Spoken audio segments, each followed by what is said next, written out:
নতুন জায়গায় ভ্রমণের ধারণা সবসময় উত্তেজনাপূর্ণ। অন্বেষণের এই কৌতূহলই সম্ভবত আমাদের পূর্বপুরুষদের বিশ্বের সৌন্দর্য আবিষ্কার করতে পরিচালিত করেছিল।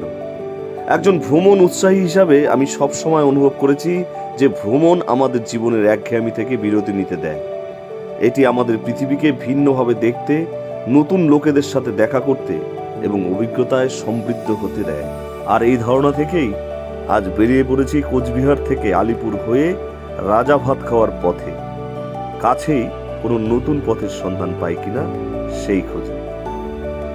রাজা ভাত খাওয়ার পথে যেতেই সামনে একটি জনপদে খবর নিলাম, সত্যি সামনেই নদী রয়েছে, তা এটা একটা দারুণ একটা মজার ব্যাপার এবং খুব আমারও তো খুব ইন্টারেস্ট হয়ে গেল। আরও এই রাস্তা ধরেই আমরা সেদিকে যাব।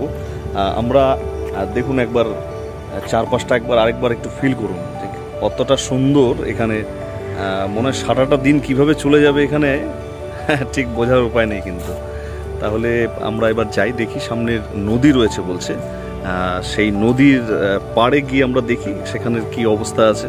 এবং এখানে আমরা তার মানে খুব কাছে পিঠেই হলো, কিন্তু 1.5 ঘন্টার মধ্যে কিন্তু আমরা স্পটের কাছাকাছি চলে আসছি। এই যে দেখতে পাচ্ছেন রাস্তাঘাটগুলো কিন্তু একদম সিম্পল। গ্রাম এটা একটা বলছে, এখানে স্থানীয় গ্রাম। আমি সঠিক গ্রামটির নাম আমি আরেকটু কালেক্ট করে নিই আমাদের কাছ থেকে, তারপরে আপনাদের জানাচ্ছি। ভাই একটু এই জায়গাটা সম্পর্কে বলবো, একটু বলবি জায়গাটার নামটা বলবি। হ্যাঁ বন্ধুরা, আমার সাথে আরেকজনকে পেয়ে গেছি, আমাদের এখানে এক ভাই কি নাম তোমার? সুশান্ত। আমি সুমন্ত। এই জায়গাটার নাম একটু বলো তো। এই যে আমাদের এত কাছে এত সুন্দর একটা জায়গা, সামনে গ্রাম আছে, ঠিক আছে, ওইটার নাম পানিঝরা। এটা আলাদা গ্রাম, এটা শুকনা বস্তি, ঠিক আছে, এটাকে বলে শুকনা বস্তি। আর সামনে যে গ্রাম সাইডে আসতো এটা হলো পানিঝরা। আচ্ছা, এটা তো পিছনে পড়ে বলে আগের গ্রাম নিয়ে এই টোটাল গ্রামের নামটা পানিঝরা বলে, যে এই টোটাল গ্রামের নামটা নিয়ে পানিঝরা। তাহলে এটা পানিঝরা বলাই যেতে পারে, কিন্তু গ্রাম মানে আলাদা, নামটা আলাদা, কিন্তু এটা পানিঝরা হিসেবেই আমরা বলতে পারলাম। এখানে তাহলে মানে কি লোকজন পিকনিক খেতে আসে? এখন বন্ধ আছে, পিকনিক তো বন্ধ করেছে, মানে এমনি আর কি ঘুরতে আসতে পারবে এখন গাড়রা জানে। ঠিক আছে। আর এখানে আরেকটা স্পট শুনলাম আছে সামনে কোথাও, আরেকটু সুন্দর জায়গা, স্নান টান করে এখানে তো মানে সামনেও আছে, আর ওইদিকে যারা ছেলেরা গেছে না ওইদিকেও আছে, ওই ভেতরটাতে আছে। আচ্ছা, আর তোমার এই নদীটার নাম কি?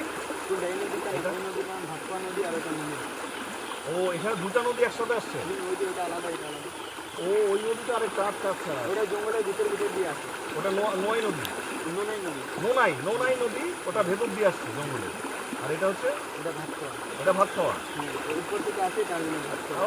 আচ্ছা, দারুণ। আমরা কিন্তু ওই ভাইয়ের কাছ থেকে দুটো তথ্য পেলাম, যেখানে কিন্তু একটা সঙ্গম স্থল আমরা দেখছি, যে নোয়াই নদী জঙ্গলের ভেতর দিয়ে আসছে, আর এটা হচ্ছে ভাত খাওয়া নদী। এই দুটো নদীর সঙ্গম স্থল হচ্ছে এই জায়গাটা, এবং এই জায়গাটাকে আমরা বলছি না, এই জায়গাটার নাম কি বলে? পানিঝরা। তাহলে পানিঝরা, কিন্তু গ্রামটা হচ্ছে শুকনা বস্তি, কিন্তু পানিঝরা। তাহলে আমরা পেয়ে গেলাম জায়গাটার নাম বন্ধুরা। ঠিক আছে ভাই, অসংখ্য ধন্যবাদ, থ্যাংক ইউ। ছুটি এখন যাই।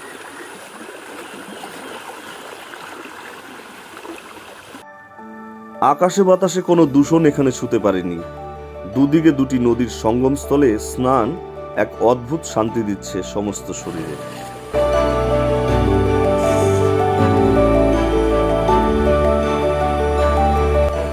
বন্ধুরা, দারুণ উপভোগ করলাম, কিন্তু এবার তো একটু খিদা পেয়ে গেছে। নতুন একটি জায়গায় এবার চলুন তাহলে একটু দেখা যাক, এরপরে একটু খাওয়া দাওয়া করি, তারপরে আমরা আজকের জন্য প্যাক আপ করবো।